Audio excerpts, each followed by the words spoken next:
Sumontavus profilius ir sukietėjus armuojamam profilių tvirtinimo tinkui, atliekamas visų sienų armuojamas tinkavimas.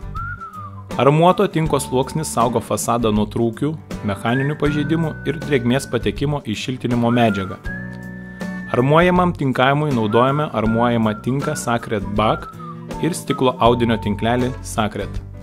Svarbu, armuojamam tinkavimui naudoti tik atsparų šarmam stiklo audinio tinklelį, kurio tinkamumas šiltinimo darbams turi būti patikrintas laboratoriniais bandymais.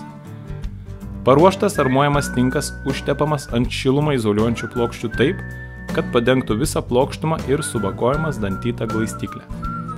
Sluoksnio storis po išlyginimo turi būti maždaug 6 mm, o stiklo audinio tinklelis turi būti įspaustas taip, kad po tinkleliu būtų 2/3, o virš 1/3 armuojamo tinko sluoksnio.